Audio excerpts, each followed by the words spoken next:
किसान आंदोलन की हो रही है तो हम किसान की बात कर लेते हैं और किसानों के हम समर्थन में हैं। आप अपनी पार्टी पीपल्स किसानों के इस आंदोलन का समर्थन करती है और समर्थन करने की वजह मैं बता दूं आपको कि किसान जो विरोध कर रहे हैं उसकी वजह भी है कि जो सरकार ने इस बिल को पास किया, कृषि बिल को, इसमें सरकार की मंशा को लेकर सवाल है।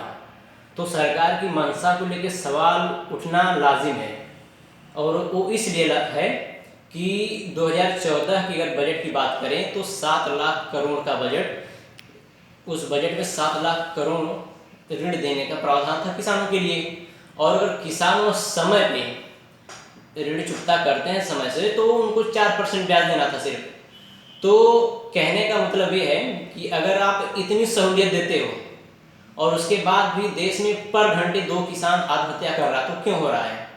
अच्छा, दूसरी चीज, और जब उसके गहराई में आप जाएंगे तो देखेंगे कि जो ये बजट किसानों के निर्धारित होता है उसमें से सिर्फ और सिर्फ 6% जो है किसान को मिलता है, बाकी 94 मतलब 94% जो है पैसा उद्योगपतियों को जाता है। अच्छा, इस बात को आरबीआई 90 के दशक से जानती है। आरबीआई इस बात को 90 के दशक से जान रही है कि जो बजट का प्रावधान जो किसानों के लिए होता है उसका उद्योगपतियों पूंजीपतियों में जा रहा है पैसा।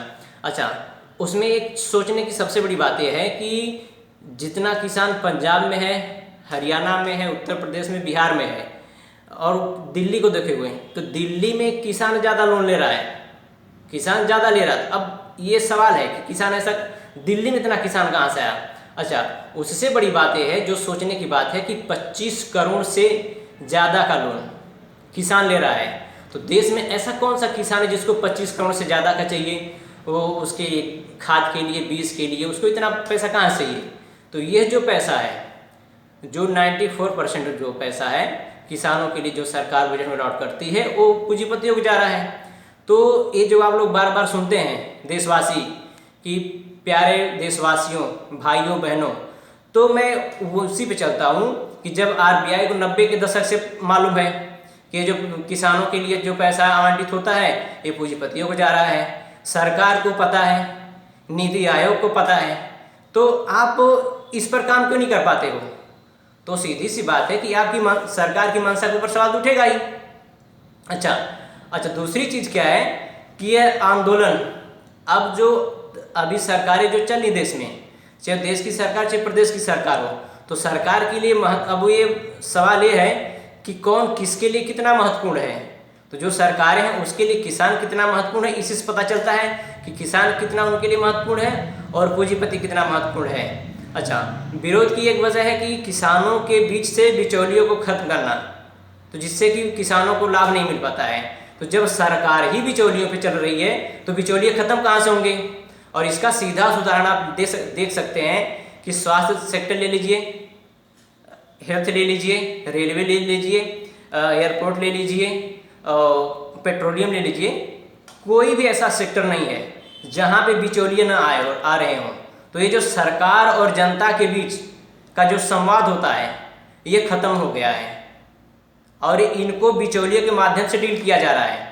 तो देश में कोई भी आंदोलन हो रहा है, चाहे एसएससी के स्टूडेंट आंदोलन करते हैं, चाहे बेरोजगार युवा आंदोलन करते हैं, चाहे किसान आंदोलन करता है, चाहे शिक्षा मित्र आंदोलन करता है, चाहे आंगनबाड़ी आंदोलन करता है, तो इन आंदोलनों का हश्र जीरो होता है। वो जीरो इसलिए हो रहा है कि ये जो बिचौलिए हैं, ये बिचौलियों के माध्यम से पूरी जो देश को, पूरी व्यवस्था को बिचौलियों के माध्यम से, सारे इंस्टीट्यूशन को बिचौलियों के माध्यम से डील किया जा रहा है। तो ये बिचौलिए जो हैं ये सारी फसाद की जड़ सरकार ने बिचौलियों को ला के कर दिया है। तो सरकार और जनता के बीच का संवाद खत्म हो गया है। तो जब तक सरकार और जनता के बीच का संवाद नहीं बनेगा, इनके दोनों के बीच में विश्वास नहीं होगा, तब तक इसी तरह से आंदोलन होते रहेंगे और आंदोलनों का हश्र जीरो होता रहेगा और पर घंटे 2 किसान आत्महत्या करेगा, पर घंटे 2 देश का स्टूडेंट और बेरोजगार आत्महत्या करेगा।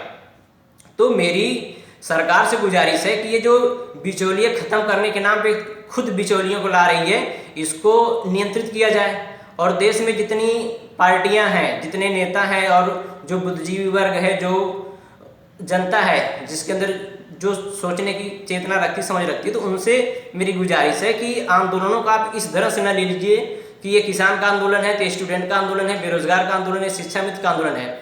अगर आंदोलनों को इस तरह से लेंगे तो इसका हश्र जीरो होता रहेगा, बेनतीजा रहेगा।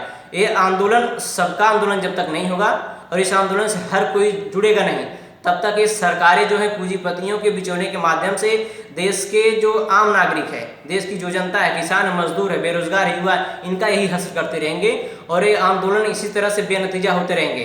तो मेरी गुजारिश है सरकार से, पहली चीज कि आप बिचौलियों के माध्यम से, अब बिचौलियों के माध्यम से बिचौलिए खत्म करना चाहते हो तो इस तरह का जो ढोंग है इसको खत्म कीजिए और उसको स्पष्ट रूप से बताइए कि आप आश्वासन न दीजिए, आप उसको लिखित में बताइए, उसको बताइए क्या ये चीजें हैं, तो उस पर विरोध नहीं होगा। तो मेरी किसानों से, बेरोजगारों से, युवाओं से, सभी से गुजारिश है कि आप यह एक एक तबके का आंदोलन न करके सबका आंदोलन, सब लोग एक साथ होंगे तो और जनता के और सरकार के बीच में संवाद कायम होगा, तब जाके इन समस्याओं का समाधान होगा। तो मेरी गुजारिश है ये चीज़ें होनी चाहिए, जनता और सरकार के बीच में संवाद होना चाहिए, बिचौलिए खत्म होने चाहिए। तो हम इसलिए एक किसान आंदोलन का समर्थन करते हैं। Like, share and comment. To subscribe this channel, please press the bell icon.